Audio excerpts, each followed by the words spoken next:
Hi dear Aquariuses, welcome to my YouTube channel, and in this video I'm going to talk about the transits for the month of April.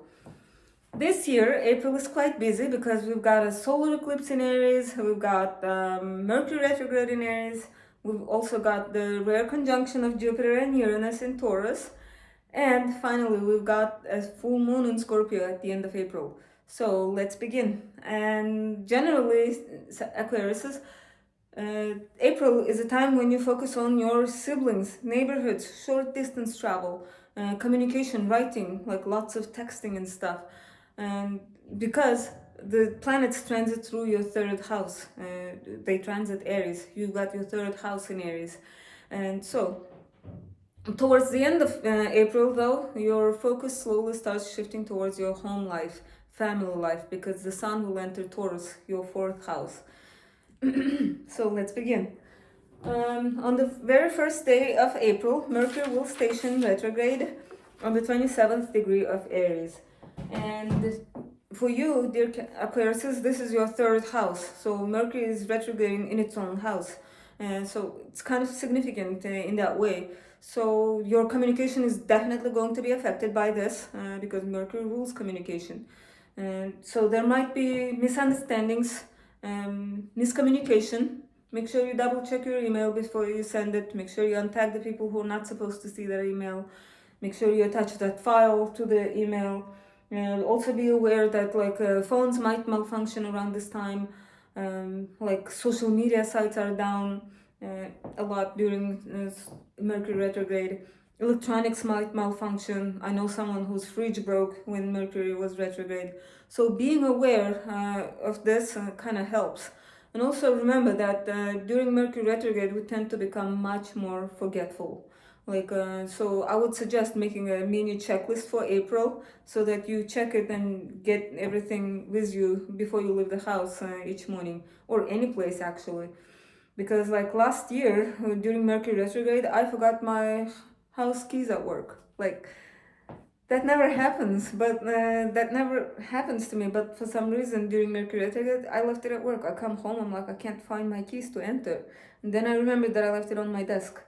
And then another time during Mercury retrograde, I forgot my phone at work. Like nowadays, everyone is on their phones, right? But somehow I forgot my phone at work.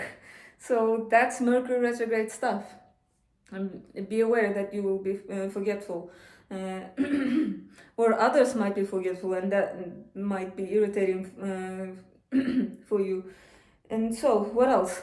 We also tend to become lost a lot more during Mercury retrograde, even while we're using Google Maps. Like last year, that happened a lot to me during Mercury retrograde. It was insanely frustrating. And then, if you are thinking of traveling around this time, especially since you got Mercury retrograde in your third house, there is a possibility that you will go on short distance trips. So if you are traveling, just know that there is a higher chance of flight delays, flight cancellations during Mercury retrograde, and also higher chance of luggage being lost during Mercury retrograde. So I would suggest getting one of those Apple tags for your suitcase so you can easily locate it in case it gets lost. And also look up the airline policies because apparently they have to reimburse you in certain cases when the flight is delayed or when the flight is cancelled. Like generally the public doesn't know these things because the airlines don't want you to know this. But there are plenty of TikTok videos that explain those small things, so I would suggest checking those out. It wouldn't harm. And so generally stay flexible, be patient with people, because remember Mercury is retrograding in Aries, so people might be much more rude around this time, say things they don't really intend to say. It's just during the moment of anger they blurt it out impulsively and then regret it. Or you yourself might communicate aggressively, so be mindful of that. And then, so that is it for Mercury retrograde in Aries. After this, on April 4th or 5th, depending on where you live, Venus will enter Aries until April 29th. And so this should make communication much more pleasant for you, charming, expressing yourself in a charming way, because Venus brings charm, beautifies whatever house it visits. So it will bring diplomatic energy to your third house. So it might actually lessen the rude effect of Mercury in Aries, all right? And generally, when Venus is transiting Aries, we all tend to become bolder, more assertive, more confident when it comes to romance, because Venus rules romance, and Aries is the first sign. It's the sign of spring. So when these two are combined, it's like we are brave enough to approach the person we like, to ask them out. And so in single Aquariuses, this might be the time when you ask someone out, or when someone asks you out, because they are feeling more brave to approach you. So this is a possibility. But generally, when Venus transiting your third house, it should make communications pleasant, interactions with your neighbors pleasant, interactions with siblings pleasant. And also, like if you are thinking of traveling, like short distance, it might mean that you will travel to a beautiful place, a short distance place, but like beautiful location, or if it's good company, pleasant company, because Venus is very charming. And so that is it for Venus in Aries. Next, on April 8th, we've got the major event, one of the major events of this year, new moon solar eclipse in Aries. Dear Aquarius, this is happening in your third house again.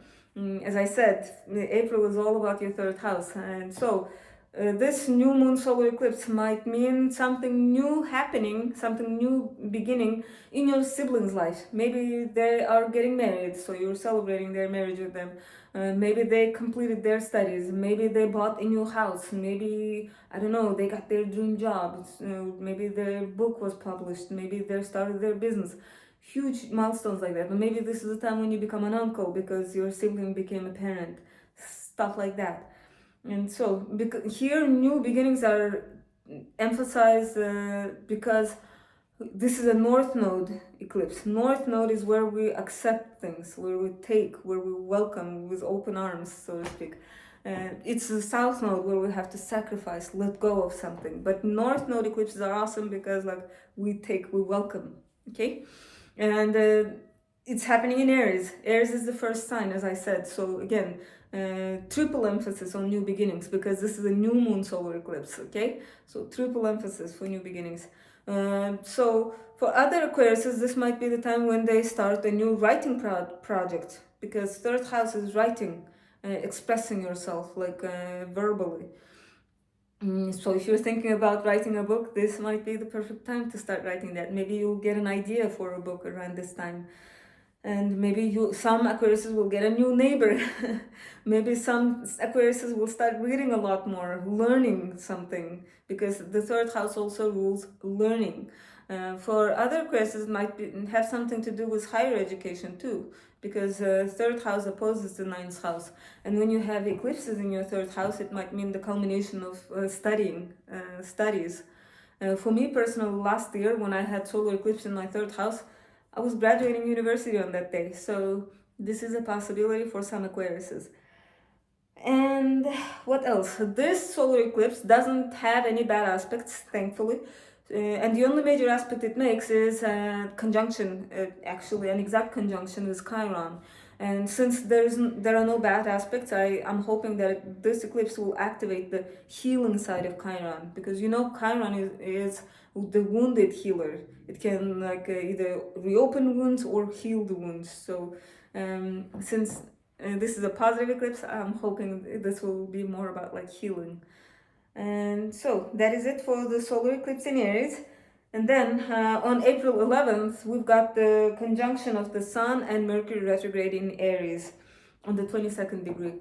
And so this marks an important period in the Mercury retrograde journey because, Mercury starts retrograding when it gets a bit too far away from the Sun. And so on April 11th, they will meet, right? And after this conjunction, Mercury will get behind the Sun. And so this is an important transition because before the conjunction, Mercury was an evening star, and now it will shift to its morning star phase, and it's a big shift in like our thinking, communication on like subconscious level.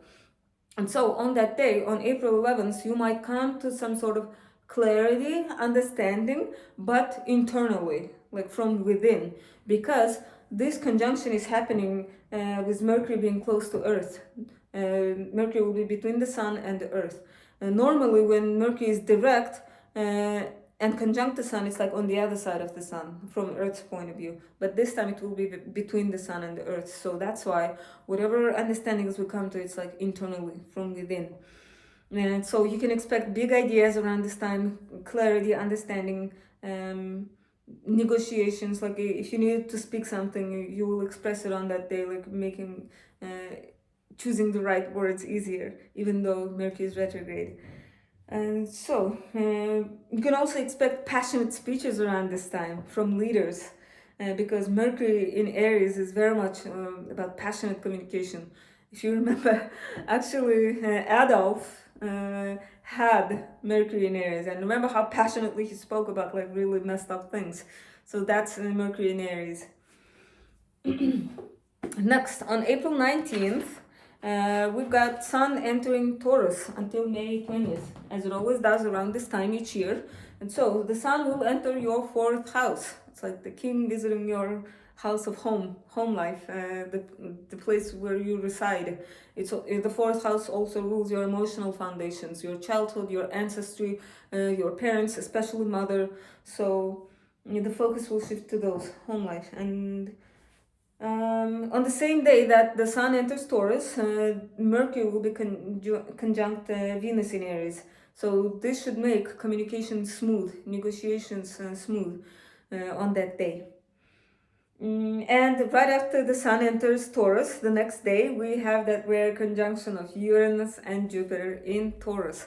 This is happening in your 4th house, dear Aquariuses, bringing bold changes to your home life, like expansive energy of Jupiter, meeting with the avant-garde, progressive, futuristic energy, innovative energy of Uranus. So who knows, maybe you'll buy something huge, some huge technology stuff for your home, and it will be very exciting.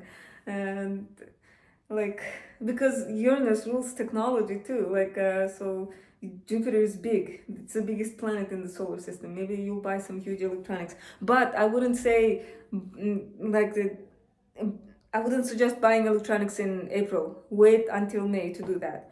So, but generally, keep in mind that this Jupiter-Uranus conjunction is about the burst of excitement, adventure, big, bold changes. Okay, maybe you'll, I don't know, renovate your house in a completely unique way, feeling that Pluto in Aquarius energy, feeling like transforming your environment. Yeah, so that is a possibility. And next, on April 21st, so right after, one day after that conjunction of Uranus and Jupiter, we have a bit of a crappy aspect. The Sun in Taurus will be making a square to Pluto in Aquarius in your sign on the 2nd degree of Aquarius. And so that day can be a bit of a power struggle, because both the Sun and Pluto are about power, right? And so when they're like clashing like that, it can bring a bit of a tense energy, but thankfully, this is a very short-lived aspect. It's going to be active for like 3 days maximum. And then on April 23rd, we've got a full moon in Scorpio, on the 4th degree of Scorpio. And this is significant for you, dear Aquarius, because this is happening in your career house, your social status house, the most visible part of your chart. And so full moons are about culminations, illuminations, clarity, achievement. So maybe something regarding your career, your social status, coming to some culmination. Maybe you'll be celebrating some sort of like reward, award at work. Or maybe for some Aquariuses, it will be the time when you decide to, like, I don't know, quit your job, or maybe change position. Maybe you have been promoted and now you're celebrating that. So it's like something regarding career, social status, is coming to a culmination towards the end of April.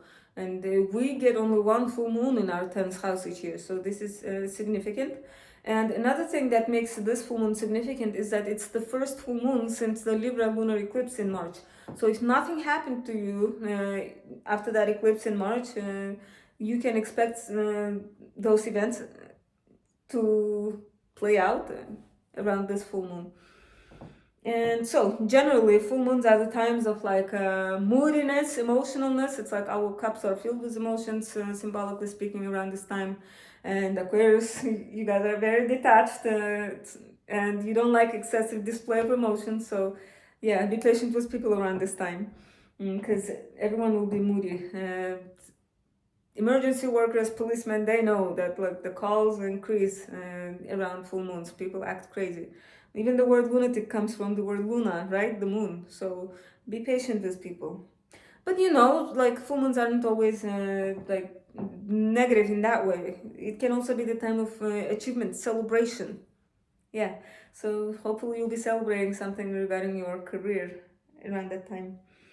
Next, on April 25th, 2 days after the full moon, Mercury will station direct in Aries. Finally, the period of confusion, misunderstanding, forgetfulness is finally gonna come to an end. But I wouldn't jump to signing contracts right away. Remember to wait until May to do those things. Next, on April 29th, Venus will enter Taurus until May 23rd. And so Venus will bring its pleasant, charming energy into your home life. So dealing with your family will be very pleasant, very charming, like interaction with parents. You will feel like beautifying your home because Venus is in your home sector. If you have roommates during Venus in Taurus transit, it will be a very pleasant interaction with your roommates too.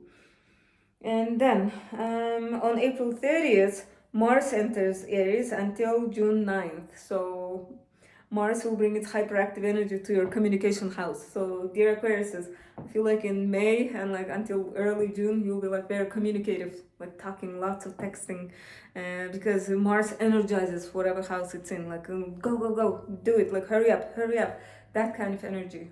And it's happening in your house of siblings, neighbors, communication, writing.